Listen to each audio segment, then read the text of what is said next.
Şəmkir rayonunda müşahidə olunan küləkli hava sonradan leysan yağışları və iri həcmli dolu ilə əvəzlənib. Güclü külək rayon mərkəzində kəndlərdə elektrik və yol təsərrüfatına ciddi ziyan vurub. Bakı-Qazax magistralının Düyərli kənd ərazisindən keçən hissəsində iri gövdəli ağac aşaraq yolu bağlayıb. Kəndlər arası yollarda ağacların aşması ilə hərəkət məhdudlaşıb.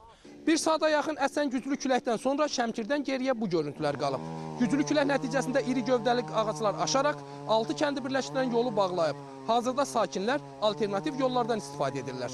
Avtomobillər saatlarla yolun açılmasını gözləyib mənzil başına tələsən bəzi sakinlər müəyyən məsafəni piyada qət etməli olublar. Tufan oldu, külək əsdi.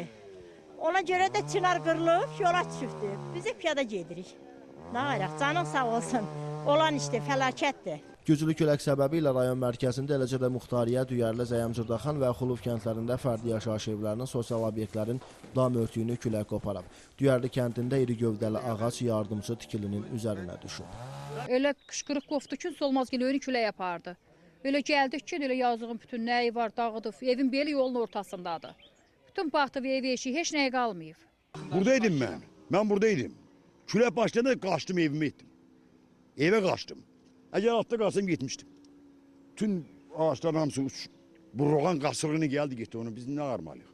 Rayon Fövqəladə Hallar Komissiyasının bütün texnikası və canlı qüvvəsi səfərbər edilib. Qısa müddət ərzində elektrik və yol təsərrüfatına dəyən ziyan aradan qaldırılıb. Hazırda komissiya üzvləri dəymiş ziyanın miqdarını müəyyənləşdirir.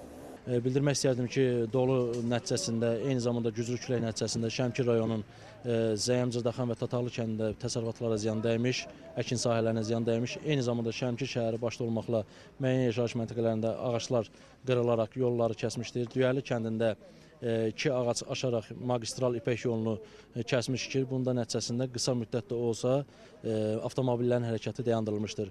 Bundan başqa Dəllər qəsəbəsində sərhəd qoşunlarının sərhəd xidmətinə aid olan 5 mərtəbəli yaşayış binasının dam örtüyünü külək aparmışdır.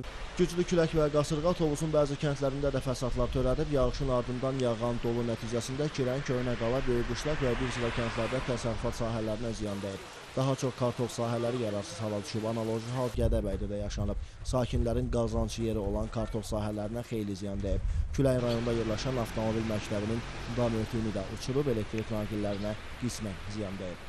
Təbii fəlakət Daşkəsən rayonunda daha çox elektrik təsərrüfatına təsir edib. Hazırda Daşkəsən şəhərinin yarısı elektrik enerjisiz qalıb.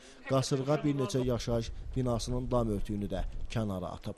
İlham Məmmədzadə, Natiq Hüseyn, Rahim İbrahimoğlu, Kamran Layiqzadə.